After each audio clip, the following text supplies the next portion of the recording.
I would say our first strategic, deliberate approach at export was when we recruited and actually put US salespeople in the United States, English and European salespeople in Europe and England to get that local knowledge and local culture. And then what followed was the acquisitions to put bricks and mortar around those people. Welcome to the Growth Trust podcast series. In today's podcast, we focus on growing your business internationally. For many, it can be a leap of faith into the unknown, but one with enormous challenges and rewards. This Growth Trust podcast series focuses on the issues facing many small and medium business enterprises that play such an important role in the Australian economy. In fact, the latest figures show small businesses contributed more than $500 billion to the local economy, equivalent to a third of the nation's GDP. This Growth Trust podcast is brought to you by the Australian Centre for Business Growth, which was established by the University of South Australia almost a decade ago. Over that time, the Centre's delivered world-class business growth programs, providing business owners, CEOs, managing directors, and their executive team members with the knowledge and skills needed to grow their companies. Today, we'll be chatting with growth expert Chris Procter, an accomplished business leader with a proven track record of success in international markets. And with me in the studio, the Director of the Australian Centre for Business Growth, Ryan Williams. Well, firstly, to you, Chris Procter, as the former CEO and shareholder of Sealight Proprietary Limited, you oversaw a company's expansion from a humble garage-based startup to a well-renowned designer and manufacturer of marine and aviation products. Let's go back to the beginning. How did this all start? Yeah, sounds really important when you say it like that. So it was my old man's hobby, to be honest. We used to live in an area called Mornington, which is on Port Phillip Bay, just outside of Melbourne. And it was the site of Victoria's or Australia's first aquaculture farm. So an aquaculture farm is a lease, in this case it's growing mussels, and we used to fish out there, and he saw on the boundaries of the aquaculture farm roadside lights being used as markers so that boats wouldn't run into the nets. And he just thought, I think I can make something better than that. And so he went home, and for the next decade, he was making these aquaculture lights in his garage and just selling them through trade shows and small distributors into aquaculture farms through Australia. We didn't see him for 10 years. He was in the garage of an evening, garage of a weekend, and he was an accountant during the day. That would have been late 80s into the 90s. I started in the business in about 2001, and the two of us were still in the garage. And it was the moment where the technology was transitioning from incandescent bulbs to LEDs. So we thought, okay, here's an opportunity here. There's a reasonable addressable market. We've got legacy technology and a great opportunity to make things safer for the customer and more efficient. If you think of a navigation aid, a marine navigation aid out on the water for a client like AMSA, it can take 12 people on a boat 3 days to change a light bulb. An LED lasts for 10 years. So it's huge economic gain for the customer. So I started with him in the garage 2001. We moved out of the garage in 2003. We diversified into aviation in about 2006, 2007, where we thought that the technology that we had produced could be applied to the aviation market with some tweaks to meet specifications and standards and so forth. So this would be lighting for a remote airstrip, potentially. Three segments: remote airstrips, obstruction lighting, so I think buildings and towers, and bridge lighting, and then helipad and helideck. So they were sort of the three markets that we were selling into, but initially it was airports and obstruction lighting. And then we just continued to grow. We acquired a distributor in the US in 2010, which became Sealight USA.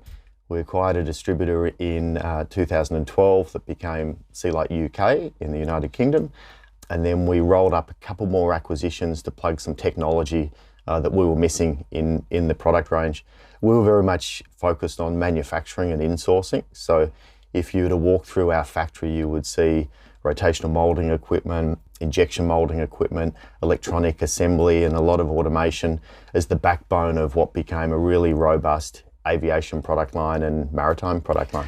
So you've jumped ahead a bit in the sense that now we're already overseas. But let's go back to the garage setup. You're operating out of Mornington with your dad. Yep. You're doing all this work. You get to a time where you really know your local market. I dare say in Australia, you've done that. Take us back to this transition from when you decide to head off overseas. How did that take off? Yeah, so I think 1990s, pre-website.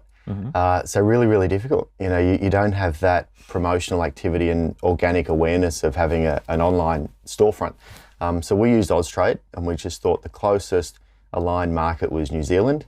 So Austrade gave us some introductions in New Zealand, and that became our first overseas distributor. So you could road test it, in a sense, the whole process. Yeah, correct. With a customer base that was close, culturally aligned, and had very similar regulations in regards to maritime. And it was a marine business at that point. So what about the move then to the US and the UK? That's a step up, and I dare say they have different ways of doing things, different environments business-wise. It must have been a massive transition. Yeah, completely. It happened. I would say slowly. And this is sort of the journey of a manufacturer growing and trying to export. So initially it was very reactionary. So when people came to you to want to distribute the product, you'd normally say yes, and you'd end up with a distributor. And that's how we ended up with a distributor in the US. And it was quite literally an inland waterways dock manufacturer that picked up our range of navigation lights to sell into that marketplace. Where was that? It was in a spot called Guilford, New Hampshire, up on Lake Winnipesaukee, beautiful area of the United States. And that became our US distributor.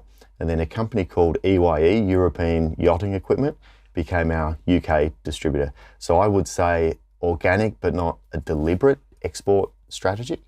And then that morphed into growing those markets and then us putting salespeople on the ground. So our journey was using a channel and then proving out the size and scale of that end market based on some form of identifying the addressable market size and then putting salespeople in country. So I would say our first strategic, deliberate approach at export was when we recruited and actually put US salespeople in the United States, English and European salespeople in Europe and England to get that local knowledge and local culture.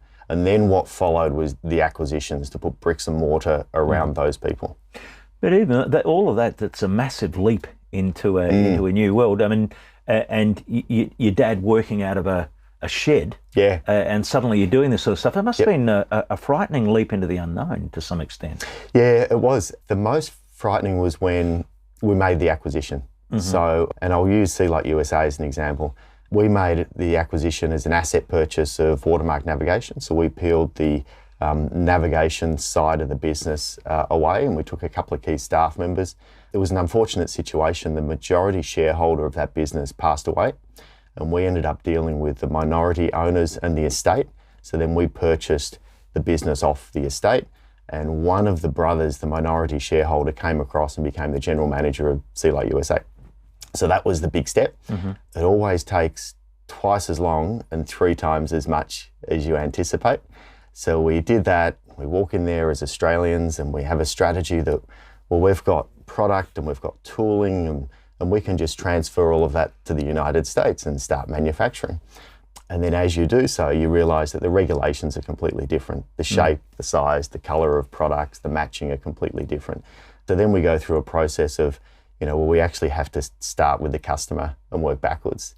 What does the customer need and want? And that's where we redesigned a lot of product to suit the specific regulatory requirements of state by state. The Texas fisheries, the whatever Department of Transport, literally state by state. So not too dissimilar to what happens here in Australia. Each state has its own way of doing things. Yeah, exactly. You may make the incorrect assumption that surely there's a uniformity, but why would you assume that? Or we can teach them that ours are better. Yeah. But no, it always starts with the customer and their needs and their wants, and that gave us some real focus. Yeah. To you, Ryan, I take it it's this sort of expertise that Chris brings as a growth expert, that's the sort of stuff that the Australian Centre for Business Growth wants to tap into. It's this sort of skill set that you want to make the most of. Yeah, I think we've spoken before, Ron, about how important this idea of role modeling is for an entrepreneur to be able to engage with and chat to another successful entrepreneur and go, so you've done this, what's hiding around the corner that perhaps I haven't seen before? Yeah. And, we're really privileged to have folks like Chris in our environment to be able to share those kinds of stories. And I was just listening to you speak now about, we went in there and we got a product and, actually it's about customer. And I think, that's been one of the fundamental things folks have said to me when I arrived in Australia, what are your observations around the landscape here? And I think so many businesses that I've met, so many business leaders I've met here in Australia, I think are disproportionately obsessed with product and not nearly obsessed enough with customer. When you're going to make a transition into an international market, that's a fundamentally different ball game in terms of customer needs, how you're going to access them, where do you build out those networks. You've done it through acquisition in those environments, so you have some IP or relationship that you can boot up. Other businesses have gone in cold and sent someone from here over, and then they've got to, how do you get over all the cultural differences, the way you engage, the way you have meetings. When you conduct business in New York, it's fundamentally different to how you conduct business in Sydney. When you conduct business in LA, it's fundamentally different to how you conduct business in Atlanta. Yeah. And just understanding all those cultural nuances and what sort of social capital you need to build up, understand those customers properly and how you're going to get your market in. Well, the thrust of many of these podcasts is trying to get a personal insight into, some of these key issues from the perspective of entrepreneurs. You're an entrepreneur yourself, historically, you go back having expanded business overseas. What are some of the big takeout messages that you would impart to a would-be entrepreneur here in Australia who's thinking of expanding their business overseas? I think the first thing is market understanding piece. Chris spoke about, leveraging Austrade to get first toe in the water over to New Zealand. Yep. And that's sort of helpful because it's a closer market culturally and from a regulatory point of view. But you've also got somebody to help you on that journey in Austrade. I think many businesses make the mistake of looking to expand, particularly in these days of e-commerce. So I'll set up a shop front online and people can buy from anywhere. Well, what are your logistics requirements that are going to be different if you're getting a product into somewhere in Europe versus somewhere in Africa versus somewhere in the Americas? So that market understanding, customer understanding piece, and actually validating that there is a market for the product that you're going to take out. I think about... Is there also a real problem that if you set expectations too high, that you use the internet as this shop window, but you don't hit the mark? Word of mouth quickly spreads that this company is problematic, and you can do a lot of damage. Yeah, potentially. I mean, there are ways to manage those sort of mishaps. Many businesses have had false starts in new environments. Actually thinking of, even huge multinationals make this mistake. At one point in my career, I was doing some work with a large packaged goods business, and they, under a very trusted brand, were launching a new product line in, call it household cleaning. And this had been super successful in other economies like India and Brazil. And so, logically, we think that there's a market for this in Africa. And we worked with them on how to take this to market and how to launch it. Went gangbusters well out the gates. Sold, a ton of this stuff. And then started getting hospital cases cropping up because they hadn't understood that the product that they were displacing in somebody's cupboard was used for a multiplicity of other things. And in this particular case, people were using it as for the same purposes to drink it as a way to deal with certain types of illness. And so this new thing comes from a trusted brand and says, "Oh, it's as good as." Yeah. And you can't, despite what it says on the packaging, you can't drink this. And so that market understanding of there are ways that this thing's being used culturally here that is not the same as how to be used in another jurisdiction. So that landscape understanding, that deep dive and being immersed in an environment is really important. So the centre, what sort of programs does it offer for entrepreneurs out there, people working in SMEs who want to expand their business from Australia overseas? Well, we start on day one, the very first session that you come to us, one of the questions that we pose is, when you're planning the direction for your business and you're thinking about growth, if you have the chance, you should be thinking about what it means to go global from day one. Mm-hmm. And going global in our sense, maybe not in the strictest definition, but it might be, how do I get beyond my state? Mm-hmm. Or how do I get to just a neighboring country? Mm-hmm. But thinking about your business from the lens of what would it take to build a business that's at scale from a production point of view, from a sales point of view, from a distribution point of view, from a staffing point of view, changes the way that you would think about the company. And that's a really good set of triggers for thinking about how you grow businesses more generally. So on day one, we'd start that conversation. Yeah. And then it's sort of woven through the narrative for businesses that are appropriate to get into that space. To you, Chris, a move international is sometimes described as jumping into a new ecosystem. What do you see that really meaning, given your story? Yeah, everything that's different. Yeah. In summary, everything that's different. And often you don't know that until you find out the hard way. So you're thinking everything from regulation to taxes to product specifications. In our experience, we designed a very regulated product, a maritime navigation aid or an aviation navigation aid. So you're looking at FAA standards versus Civil Aviation Safety Authority in Australia. You're looking at UK Ministry of Defence standards versus Australian Defence standards. Very, very different. So that's one element. Mm-hmm. The next is, and if I use USA as an example, competition is very different. The way that the competition behaves, customer culture and interaction is quite different. Taxes, entitlements, you'll be shocked as an Australian business, the cost of setting up business in the US just from a health and benefits standpoint.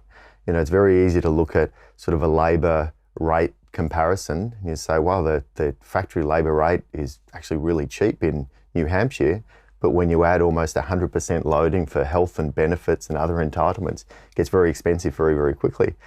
So they're all the things that we had to consider in that new ecosystem. You mentioned also a new approach to competition. I would have thought that was kind of universal, but what would you spot there? What was different about the way the Americans compete? Are they a bit more aggressive? It depends on the market. So there's a lot of questions where the answer is it depends, right? It depends on the market. Yes, more aggressive. I think you've always got to anticipate what the competitor response is going to be. It's easy to look at a market and think that when you enter it, that's going to be the status quo, do margin profiling, things like that. But it never ends up the way that you anticipate. So competitor response, as simple as discounting and leveraging their strengths to push you back, there's always going to be a competitor response. One of the things that was really apparent to us in the United States is the depth of competitor engagement with regulatory bodies.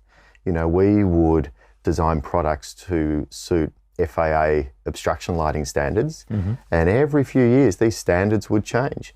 And then we would be re-engineering lenses and re-engineering product to meet the new specifications that had come out.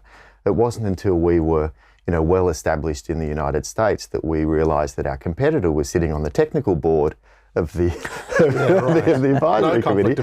Conflict of interest. Having direct input into, these deliberate strategies to change specification, and lo and behold, they're first to market with the new specification. Yeah. And can drive an upgrade requirement through their customer base. Yeah. So, that depth of relationship and sort of the parochial homegrown advantage that US manufacturers, European manufacturers will have for a period of time is really, really powerful, and it takes years and years to overcome that. So what was the attitude of the Yanks when this brash Aussie company comes from a place, just outside of Melbourne, competing in their space? You know what? Actually quite supportive. Yeah. To a point. Customers, you can inappropriately put customers in one big bucket, but there's many customers in the United States. So a whole bunch of early adopters that were really supportive and willing to try things, and our positioning was of one of value. Mm-hmm. We're differentiating that we're going to be a more cost-effective product. We are a high-quality product, and we achieved that through insourcing our supply chain. So we were different from our competitors. Mm-hmm. And I think that's one thing that you really need to anticipate in moving into export markets. what's your positioning and how does that differ from your competitors? Because if you walk in the same, you've got no hope. Yep. So quite supportive, but then others quite resistant. And it often comes down to individual people, you know, that individual gatekeeper and decision maker that sits in the US Coast Guard that has a passion for steel buoys, and you're never going to convince them to have plastic. Or that individual gatekeeper in another government department that was the best man at a competitor's wedding, you know, and you're never going to overcome those relationships. So it's really, case by case, and some are very deep and some are really responsive and supportive. And there's a delivery and trust element there as well, right? When you enter a new market, I think about sort of the content industry. You know, having worked a bit in that area, you'd find production companies saying, oh, you know, we've got facilities to stand up an animated series or whatever. And content is one of the very few products on the planet that has a zero marginal cost of distribution. Once you've made the picture or you've made the TV series, I can sell it into many markets, provided the language that I've shot it in is accepted there. And so I've seen businesses do that sort of work, and then they kind of wonder why they're struggling to pitch into somewhere in Europe or in the US or whatever. And there's, to your point, there's a few things that they've missed. One is, well, you know, culturally this particular content might not resonate, so they don't understand the target audience. In terms of the buyers, understanding that a television station or a streaming network or whatever, how do they know you've produced 3 episodes of something and you're planning to produce another 20? Well, what happens if they enter this agreement, they create space for you in their platform, and then you don't finish? You know, that's like a disappointing viewer, and their brand then is at stake. Yeah. And in a traditional television network where you need to fill, let's say, 13-week cycle or something, you know, there are real risks with that. Yeah. So I think there's also that customer, you're new to market, well, do I trust you yet? Yeah. To be able to, and I think to your point, profiling and understanding which customers are going to take a journey with us, which customers do we course correct and build that kind of relationship on, or we'll learn with you and we'll, you know, so there's a leap of faith from the people that you're selling to as well when you're new in a market. How did you deal with that sort of thing, Chris, with your company? You're talking about, you know, you've got so much content that you want to make, but not let people down in terms of expectations, making sure that you meet their needs. It must have been frightening at times as things ramp up and you think, how are we going to make all this stuff to fill all these markets? Yeah, we overreached a few times. Yeah. And were there scary moments? Oh, absolutely, yeah. The overreach, from an engineering and a manufacturing sense, is the overreach is saying yes too often. You know, it's customers, you can fall into the trap, and domestic or international, of saying yes to a customer when you shouldn't, and customers trying you out on the things that their current provider can't supply, right? So I've got an idea, it's going to require customization. I've already talked about it to my existing supplier base. No one's willing to do it. Which points to a problem in the making of that product in the first place. It's a headache for you. Yep. Yeah. So I'm just going to give you the crap job and test you out.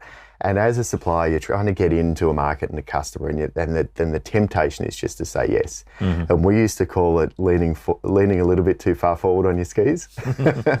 And so we would lean a bit too far forward on our skis, and that was always a mistake. And we got better at that over time. So you got better at saying no. Better at saying no. Yeah, right. better at That's saying no. That's a tough thing to do, though, isn't it? You're faced with a new market. You know, it's all this passion, all this enthusiasm to and the American market, the UK, massive. You know, Europe. How did you pull yourself up occasionally and say, no, we can't do that? Well, we still didn't all the time. Yeah. So I've got to be truthful with you. You just end up having to gatekeep process and develop process to defend your business, you know, proper governance in the business. So proper assessment of opportunity cost, all of those things that, you know, you still have a window to feed new product and engineering opportunities into the business, but now there is a committee or a forum. You can assess the cost, you can assess the market opportunity outside of the single customer that's asked you for that product. Can it be commercialized elsewhere? And you can go through, you know, a process to actually come out with a wise decision. And sometimes it may be yes. So it's not always no, but at least you've got some governance around your decision making, and you can see where the impact might be inside the business. There's that sort of, that old chestnut about focus is more about what you say no to than what you say yes to. And I think having a really clearly articulated picture, if you're going into an international market, particularly a huge market like the US, well, where are you going? Yeah. Which particular jurisdiction? You can't go to the whole country. It's just going to be, I think Southern California's population is the size of Australia. Yeah. So, being really considered about what those focus areas would be. And if somebody says, oh, can you manufacture and distribute something on the eastern seaboard when you're only in West Coast? Well, the answer's got to be, we'd love to help you, but not right now. Yeah. So we're talking about a company, though, that starts out of a back shed, grows. How did you get to a point where you and your dad were able to impose a certain level of discipline? Because I dare say in the initial phase, it's like enthusiasm runs amok. We're just pumping this stuff out. Then eventually you got to get to a point where you're learning some hard lessons. Yeah. You're getting to some frightening boundaries here and wondering whether this is going to cause us some grief if we don't do this right. Did you get to a point where you started to actively focus on a real strategy and start to think we're going to really think this through? Yeah, we did. And the program, the Centre for Business Growth program that we ran through in 2016 was really key for that. That helped us crystallise a framework and actually develop strategy, and actually identify what are the things that we should be focused on. We would run strat planning sessions, and we used to have an acronym, we'd call it TMI, too many initiatives, and we would drown in initiatives. And that would lead you to lean on the skis, start to get... Yeah, and it also leads you to get nothing done. Yes. You'd review your strategy. 5% of everything. Exactly. Yeah, exactly. Yeah. And then you would think that, well, the answer to that is prioritization. We just need to prioritize. And that's not the answer. The answer is actually saying no and not putting it on the page in the first place. So when we went through the program in 2016, our focus became defence. And we thought that, we'd identified that the biggest opportunity in our marketplace was expeditionary airfield lighting systems for particularly the US Department of Defence, the US Air Force. There were markets around that, but they were the single biggest user. And where would these airfields be? These could be overseas, American... Yeah, all over the world, bases all over the world. Yeah, we see now how fraught the geopolitical system is. These things can mean you're setting up airstrips anywhere. Yeah, that's right. Yeah. So we then acquired some technology.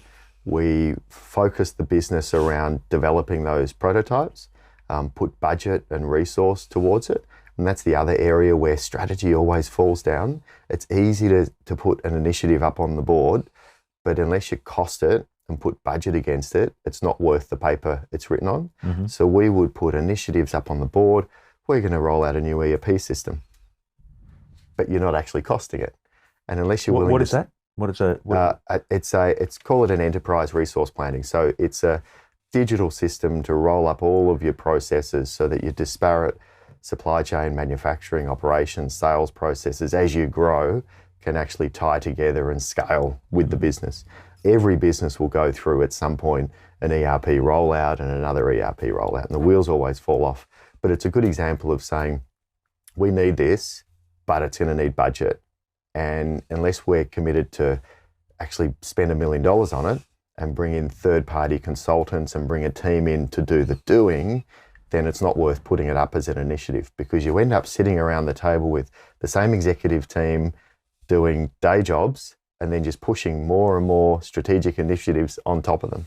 Actually, so I mean, you mentioned kind of making sure there's budget allocated. The other thing that I've seen over the years is making sure that you've got resource allocated. And that point around the executive team, I think when you're going to have stuff that's going to move a business forward, you need to clearly earmark, right, I recognize that this is something that you, Chris, are going to be taking charge of and running with, because otherwise those external consultants come in to help and they don't have somebody that they can turn to make the live decisions. Yeah.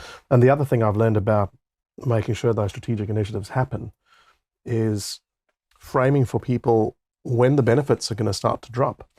Because sometimes you're kind of, we're doing this thing and we put all this money behind it, and then people get a bit gun shy halfway through because, it's costing too much money or it's taking too much time, and they're not looking at the long road to say, this thing's going to take 18 months to bear fruit. Here are all the signposts along the way that will tell us that we're on the right track and where we need to make minor adjustments or tweaks. But actually, the real prize is going to be in 18 months, and we can't make a judgment call 6 months into the process on something that's only going to realize benefits over there and say, oh, it's not working. Well, no, is it working with everything that you're expected to be working to at this point in time, as opposed to thinking about the end goal? So, And I think that's really important for, if you're in a family business, I think that's important to get all the family stakeholders aligned. yeah, I think that's really important if you're a independently owned company, you've got external shareholders, to get those shareholders aligned. yeah, If you have debt structure with a bank, yeah. to ensure that the bank's aligned and They on know, this journey with yeah, you to they're say, on look, board. here's what we're going to be doing, and here's where the cash flow starts to drop, and they can kind of understand Yeah, what that process is. You put an ERP system in, it isn't like we switch it on Monday and Tuesday, hey, there's an extra 30% efficiency in the business. That's just not how this works. yeah. So to you, Chris, though, you make this expansion overseas, and I dare say one of the biggest things you've mentioned consultants and getting the right people.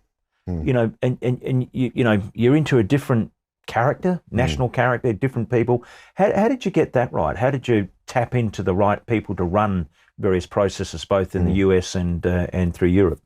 My answers are always with great difficulty and trial and error. If I jump to the end, I'll jump to the end case. Yeah. Right. So perfection in the US was staffed by Americans, American president. Customers don't even know it's an Australian business. Yeah. Culturally aligned with the customer base, with values that are aligned with Australia. Perfect. Yeah. Now, how did we get there? Not so perfect. Yeah. It just takes effort. How long was that process? A decade. Oh. Yeah. Yeah. A decade. Right. And that was cycling through some key staff that, didn't. The centre seats, it teaches performance values. Yeah. Performance and values. It's not just about performance of the individuals, but it's about aligning those values with the organisation. So we went through that process on a number of occasions, but it just takes time. It takes effort in recruiting. It takes discipline in running a probationary period to make sure that you have got the right person and you've got deliberate steps and review points so that you can exit quickly if need be. Mm-hmm. We were up in Tilton, New Hampshire, which is also a small town. So, it's a small remote location. Might only be an hour and a half out of Boston, but it's a small employment catchment. So the technical and engineering resource was quite difficult up there. But on the upside, we ended up with a really loyal, town employment base. So, that was a real positive. I want to move now to the other exciting aspect of your business life. We've talked about, Sea Light Proprietary Limited, but now touching on the Mornington Peninsula Technology Industry and Business Park. I mean, this is huge, a major $405 million proposal promising to create 1,100 jobs and generate more than $800 million in economic development for the region and the Victorian economy. Where's that at currently? And will this business park, do you think, produce many enterprises that will expand overseas, which is basically what we're talking about today? Yeah, we hope so. That's the goal. Yeah. So this started for us back in about 2015. So we had outgrown our facility in Somerville, and on the Mornington Peninsula where we're located, there's a critical shortage of industrial land. So there's 3 small pockets of industrial areas. They're occupied by small factoriettes, storage units, non-traditional industrial uses of gymnasiums and cafes and dance studios and so forth. They're not designed well. Narrow streets. We used to have all sorts of difficulty getting trucks and sideline containers in and out. So we had the vision that we wanted to build our head office on a site just slightly south from us, and then expand supply chain and related businesses around us. So it's about an 85-acre site. It's at the stage of planning with council and state government. So it requires a planning scheme amendment, which is a rezoning. So the background is it was land that was set aside for the Port of Hastings back in the 60s. And it represents part of 3,500 hectares. The Port of Hastings released it back in 2018 and said our site is surplus to their needs and it should be explored for industrial, modern manufacturing uses. So our vision is we have a low density, high amenity industrial precinct, similar to what we've experienced in the United States and Europe. It doesn't really exist in our area, where like-minded businesses like ours can actually grow and expand into and not have to move away from the Mornington Peninsula to grow, which is a real constraint. So we see it as a great ecosystem. You know, the modern industrial precincts now are places that people want to actually go and work and enjoy, particularly post-COVID. And they're trying to get people back from working from home to the office. They don't want to work in small traditional industrial estates. You want somewhere with bike paths and a football field and hospitality areas and, you know, some childcare and those types of uses to really make these things stand out. So that's the vision. Designing for a modern way of living. Exactly. Earlier this year, I was privileged enough to be invited to go and look at the town of Springfield, just north of Brizzy. And, you know, there's an entire precinct from residential to work facilities, education, healthcare, entertainment, recreation. It's all been designed up front. So that entire city is planned. Its entire growth is planned. The way it's laid out, the commute structure, and I think there's huge advantages to having a pre-planned facility that can cater for needs looking 30 years, 40 years ahead. And becomes generational. Families are attached to this as opposed to something that's just kind of emerged and kind of, we've got to find a way to make this work now. And then every solution is kind of sticky tape and chewing gum. Much like going international, right? You can jump on a flight and go over there and find the first couple of customers, and then you sort of make it up as you go along. But I dare say you're working on some of the things you've learned in the US. You mentioned that community that was very loyal to your particular business. Yeah. So obviously there's things that are done well there that you would replicate in this Mornington Peninsula facility? Yeah, absolutely. And also provide those pathways for younger people to get into modern workforces. One of the problems with the Mornington Peninsula is we've got a very concentrated employment base, tourism and tradespeople. So it's hospitality and tradespeople and some retail. So when we have kids that graduate from some of our schools, they move in to go to university in Melbourne and they never come back. So to actually create those types of pathways for modern type jobs on the peninsula would be a really great outcome. Yeah, and to think differently about the peninsula. Rather than those two options, you're offering all kinds of other services with an international focus. That's right. Yeah, fantastic. So if you had your time over again, given what you've learned throughout this journey, in terms of this leap into the unknown to some extent, in terms of expanding your business internationally, what would you do differently? I would do it more systematically. So a plan. So many companies will say, we export into 100 countries. And then when you look at the country list, you're doing 10 grand here, 20 grand there, and that's not an export strategy. And we were guilty of that in the early days, anybody who approached us wanting to resell the product, we'd sign them up as a distributor.